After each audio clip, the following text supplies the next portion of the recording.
अलियावर जंग राष्ट्रीय वाक आणि श्रावण दिव्यांगजन संस्था, मुंबई जिल्हा दिव्यांग पुनर्वसन केंद्र रत्नागिरी यांच्या संयुक्त विद्यमाने स्वर्गीय शामराव पेजे सभागृह जिल्हा परिषद रत्नागिरी इथे जागतिक श्रावण दिनानिमित्त दिव्यांग व्यक्तींसाठी सरकारी धोरणे, योजना आणि करिअर मार्गदर्शन जनजागृती कार्यक्रमामध्ये doctor LH Hiranandani hospital Powai मुंबईच्या कान नाक घसा तज्ञ डॉक्टर कश्मीरा चव्हाण यांनी श्रवण दोष प्रतिबंध आणि चांगलं ऐकायला येण्यासाठी कानाची कशी काळजी घ्यायची याबाबत मार्गदर्शन केलं।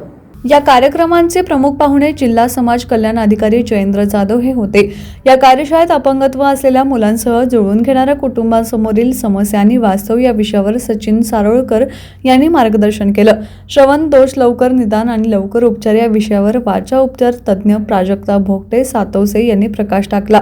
दिव्यांग व्यक्तींसाठी कल्याणकारी योजना, रोजगार आणि स्वयंरोजगार संधी या विषयावर अलियावर जंग राष्ट्रीय वाक आणि श्रवण दिव्यांग जनसंस्था मुंबईचे व्यवसाय सल्लागार नवनाथ जगदाळे यांनी सविस्तर मार्गदर्शन केलं।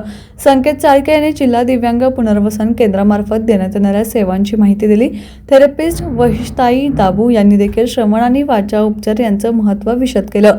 या कार्यशाळेत जिल्हा दिव्यांग पुनर्वसन केंद्राच्या संचालक सुरेखा पाथरे, कर्णबधिर दिव्यांगांसाठी दुभाषक म्हणून अरुण फाटक, आस्थाच्या संपदा कांबळे, दिव्यांगांचे पालक, दिव्यांग क्षेत्रात काम करणारे कार्यकर्ते उपस्थित होते।